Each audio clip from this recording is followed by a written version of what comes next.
அதிமுக தாவைக்க கூட்டணிக்கு காலம் கணிகிறதா? நீங்க எப்படி பார்க்கறீங்க? ஆமா கணிகிறது அப்படின்னா அதற்கான காரணங்களை என்ன சொல்லுவீங்க? இல்ல அப்படின்னா அந்த ஸ்டேட்மெண்ட்டை எப்படி ஜஸ்டிஃபை பண்ணுவீங்க? இல்லை, அரசியலில் வந்து அன்னன்னைக்கு இருக்கிற பொசிஷனை வச்சு தான் நம்ம பேச முடியும். அதனால் வந்து நேற்று ஒரு நிலைப்பாட்டை வந்து விஜய் அறிவிச்சிருக்கார். இன்றைக்கி இவர் வந்து தாவேக்கான்ற பேர் சொல்லாமல் திமுகவை எதிர்க்கிற அனைவரும் ஒன்றிணைய வேண்டும் அப்படின்னு ஒரு விஷயத்தை கன்வே பண்ணுறார். ஸோ நம்ம நேரடியாக வந்து தாவேக்காவுக்கு தான் ஒரு அழைப்பு கொடுக்குறான்ற ஒரு நீங்கள் வந்து அதை சொல்கிறீங்க ஆக்சுவலாக அது மாதிரி. பட் நேற்று விஜய் மட்டும் அந்த எண்ணத்தில் அவருக்கு இருக்குமானால் அவர் வந்து அவரும் திமுகவை தான் எதிர்க்கணும்னு நினைக்கிறார், ஆட்சியிலேருந்து அகற்றணும்னு நினைக்கிறார். அவருக்கு அந்த மாதிரி ஒரு எண்ணம் இருந்தால் நேற்று அவரை முதல்வராக வைத்து ஒரு தீர்மானம் போட வேண்டிய அவசியமே கிடையாது. அந்த தீர்மானம் இல்லாதே கூட அந்த கூட்டத்தை நடத்தியிருக்கலாம். திமுக பாஜகவுடன் கூட்டணி கிடையாது அப்படின்றதோட நிறுத்திருக்கலாம். அடுத்த கட்டமாக விஜய் தாவேகா தலைமையில் கூட்டணி, முதல்வர் வேட்பாளர் வந்து விஜய் அப்படின்ற ஒரு விஷயத்தை கொண்டு வந்திருக்க வேண்டிய அவசியம் இல்லை. அதை சைலண்டாக விட்டுருந்தாலே அதிமுகவோட தாவேகா சேருமான்ற பேச்சு இன்னும் வலுவாக வந்ததுக்கான வாய்ப்பு இருக்குது. இப்போது நேற்றே வந்து அதுக்கு ஒரு ஃபுல் ஸ்டாப் அவர் வச்சுட்டார், தற்காலிகமாக வச்சுருக்கார். நான் இது நிரந்தரமாக வச்சுட்டாரு, தேர்தல் நெருங்கும்போது என்ன பண்ணுவார் அதெல்லாம் எனக்கு தெரியாது. இன்றைக்கி தேதியில் நீங்கள் என்ன கேட்டிங்கன்னா அவர் ஒரு ஃபுல் ஸ்டாப் வச்சுட்டார். எப்படி பாஜகவுக்கு ஒரு ஃபுல் ஸ்டாப் வச்சாரோ அதே மாதிரி அதிமுக கூட்டணிக்கும் ஒரு ஃபுல் ஸ்டாப் வச்சுட்டார். ஏன்னா அடிப்படையான விஷயம் என்னென்னா, அவரை பொறுத்த மட்டும் அவர் வந்து திமுகவுக்கு நேர் எதிரான சக்தி நான் தான் அவர் கிளைம் பண்ணுறார். திமுகவுக்கு நேரடியான போட்டி நான் தான் கிளைம் பண்ணுறார். அப்படி நேரடியான போட்டின்னு கிளைம் பண்ணும்போது இதுவரையும் தமிழ்நாடு அரசியலில் திமுகவுக்கு அதிமுக தான் போட்டியாக இருந்தது. அவர் கிளைம் பண்ணுறவரை நான் தான் போட்டின்னு கிளைம் பண்ணுற போது நான் தான் வந்து திமுகவுக்கு நேர் எதிரான ஒரு சரிசமமான ஒரு போட்டியாக இருக்கேன்னு சொல்லும்பொழுது அவர் வந்து அதிமுகவில் இருக்கிற எடப்பாடியை முதல்வராக்கிறதுக்கான ஒரு முயற்சியில் அவர் ஏன் இறங்கணும்? ஒரு செல்வாக்கு மிக்க நடிகர் அவர் எதுக்கு அதிமுகவுக்கு ஏற்றம் கொடுக்குற ஒரு விஷயத்தில் இறங்கணும்? அவர் கூட சேர்ந்தா எனக்கு விஜய் நேற்று பேசும்போது ரெண்டு விஷயங்கள் நோட் பண்ண வேண்டியதா இருக்கு. இப்போ நீங்க சொன்னது சிஎம் கேண்டிடேட் அப்படின்னு அவர் தன்னை பிரகடனப்படுத்திக் கொள்வதே வந்து அதிமுகவுக்கு வச்ச ஃபுல் ஸ்டாப் தான் அப்படின்னாலும் அவர் பாஜகவையும் திமுகவையும் ஒவ்வொரு மேடைகளையும் அதீதமாக விமர்சிக்கிறார். நேத்தும் வந்து பாஜக திமுகவை காட்டமாக விமர்சனம் செய்யறாரு. ஆனா அதிமுக ஒரே ஒரு இடத்துல மென்ஷன் பண்றாரு, அதுவும் அவ்வளவு பெரிய விமர்சனம் ஒன்றும் கிடையாது. இப்ப வரைக்கும் ஒரு சாஃப்டா தான் டீல் பண்றாரு அவர் அதிமுகவை. ஒருவேளை அதிமுகவுக்கு ஏதேனும் செய்தி சொல்கிறாரு, இன்னும் ஃபார்மிடபிள் அலையன்ஸ்னா வந்து டிவிக்கே ஏடிஎம்கே டிவிக்கே சேர்ந்தாதான் திமுகவுக்கு ஒரு மிகப்பெரிய சவாலை கொடுக்கக்கூடிய அலையன்ஸா இருக்கும் அப்படின்றதா அரசியல் நோக்கர்களுடைய பார்வையா இருக்கு. அதுக்கான சாத்தியங்கள் இன்னும் இருக்கா? ஆழம் பாக்குறாரா? ஒரு கல்ல போட்டு பாக்குறாரா விஜய்? அதாவது இதுக்கு முன்னாடி இந்த பேச்சுக்கள்லாம் ஆரம்பிக்கிறதுக்கு முன்னாடி பிஜேபி அதிமுக கூட்டணி வரதுக்கு முன்னாடியே தாவேகாவுக்கும் அதிமுகவுக்கும் ஒரு அண்டர்ஸ்டாண்டிங், ஒரு பேச்சுவார்த்தை நடந்தது அப்படின்னு ஒரு அன்அபிஷியலாக பல விஷயங்கள் வந்து பார்த்தோம். நம்ம அது இடங்கள் கேட்கறதுல வந்து பிரச்சனை, அதிகமான இடங்கள் கேட்டாங்க, அந்த மாதிரி விஷயங்கள் வந்தபோது அதை மறுத்தாங்க. இபிஎஸ்மே தலைமை கழக அளவுல சொல்லப்பட்டது விஜயும் தாவேகாவும் விமர்சிக்காதீங்க அப்படின்னு. அப்படி அந்த அளவுக்கு அவங்க போனாங்க. ஏதோ பேச்சுவார்த்தை நடந்துருக்குன்னு சொன்னாங்க. கடைசியில் அந்த பேச்சுவார்த்தை வந்து ஏதோ ஒரு வகையில் பாதிக்கப்பட்டு அது கடைசியில் பாஜகவோட அவங்க போய் சேர்ற நிலைமைக்கு தள்ளப்பட்டாங்க.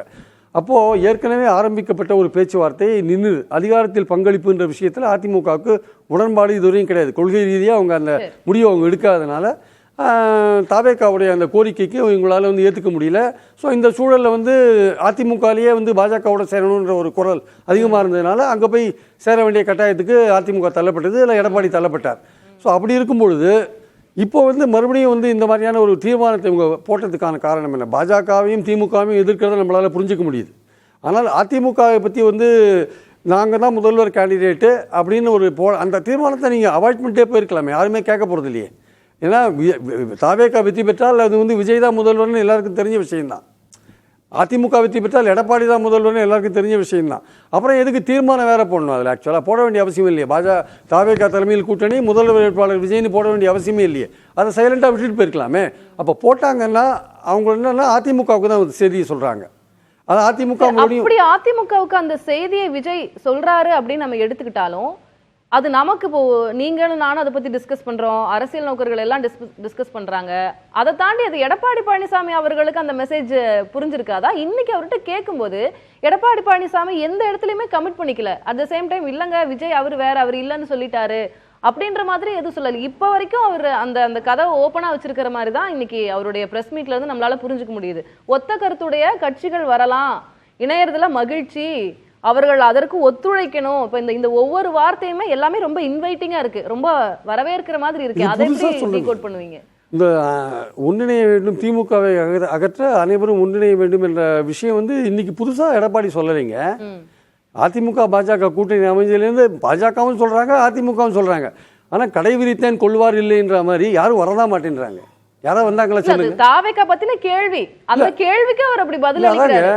இவங்க கடை விரித்தேன் கொள்வார் இல்லைன்ற மாதிரி இவங்க கூவி கூவி அழைக்கிறாங்க. பாஜகவும் என்ன சொல்றாங்க, கொள்கை எதிரின்னு விஜய் சொன்ன பிறகு கூட பாஜகவில் இன்னும் ஒரு அல்ப ஆசை அவங்களுக்கு இருக்கு, எப்படியாவது வந்துட மாட்டாரா அப்படின்னு அவங்க அந்த மாதிரியான ஒரு பாசிட்டிவான ஒரு விஷயத்தை தான் வெளிப்படுத்துறாங்க விஜயை பொறுத்த மட்டும். ஆனால் இனிமேலும் ஆமாங்க நல்லதே நடக்கும் தானே சொல்றாரு. எல்லாம் சொல்லிட்டு என்ன சொல்றாரு, இன்னும் தேர்தலுக்கு 8 மாதங்கள் இருக்குது, நல்லதே நடக்கும். பாஜகவை விஜய் வந்து இதுக்கு மேல கடுமையா விமர்சிக்க முடியாது, இதுக்கு மேல பத்திரம் தான் எழுதி கொடுக்கணும் பாஜகவோட கூட்டணி. பாஜகவை பொறுத்த மட்டும் அவங்க எந்த அளவுக்கு வேணா போய் ட்ரை பண்ணுவாங்க. கூட்டணி அமையணும், ஆட்சியில் அதிகாரத்தை பிடிக்கணும்னா they will go to any extent. அவங்க அதெல்லாம் பார்க்க மாட்டாங்க. ஆனால் இதுக்கு மேலே கேட்டாங்கன்னா அது ஒரு அடிப்படை அரசியல் நாணயமே இருக்காது. விஜய் இவ்வளோ சொன்ன பிறகு கேட்குறாங்கன்னா அதில் அரசியல் அடிப்படை நாணயமே இருக்காது. ஆனால் கம்மிங் பேக் டு எடப்பாடியை பொறுத்த மட்டும் வந்து இந்த சுச்சுவேஷன் மாறுமா, எடப்பாடிக்கும் விஜய்க்குமான அந்த நெருக்கம் வருமா அப்படின்னா அது வரத்துக்கான பாயிண்ட் வந்து இருக்கு. அது அங்கே பாஜக கையில் தான் இருக்கு. பாஜக வந்து ஆட்சியில் பங்கு, என்டிஏ ஆட்சி, தேர்தலுக்கு அப்புறம் நாங்கள் கூடி பேசி முடிவு பண்ணுவோம் மந்திரிகள் யாருக்கு, இதெல்லாம் சொல்கிறாங்கல்ல. இதெல்லாம் இன்னும் சீரியஸாக சொல்லிட்டே போனாங்கன்னா இல்லை எடப்பாடி முதல்வர் இல்லை, அதிமுகலேருந்து யாராவது ஒருத்தர் முதல்வர் வருவார்னு அமித்ஷாவே சொல்கிறாருல்ல, அது மாதிரிலாம் போனாங்கன்னா ஒரு கட்டத்தில் வந்து தேர்தல் நெருக்கத்தில் வந்து இவங்களுக்கான வாய்ப்பை வந்து கட் பண்ணிவிட்டு உதறி விட்டுட்டு பாஜக உதறி விட்டுட்டு அடுத்த கட்டமாக ட்ரை பண்ணுவாங்க. அது ஒரு ஆப்ஷன். அதுல இருந்தா கேள்வி எடுக்கணும்னு நினைக்கிறேன் திரு பிரியன். ஒருவேளை அப்படி வந்ததுன்னா, ஒருவேளை பாஜகவை கழட்டி விட்டுட்டு அதிமுக தாவேக்காவோடு இணைகிறார்கள் அப்படின்னா அந்த சிஎம் கேண்டிடேட் அப்படின்ற ஒரு புள்ளியில எப்படி காம்ப்ரமைஸ் ஆவாங்க?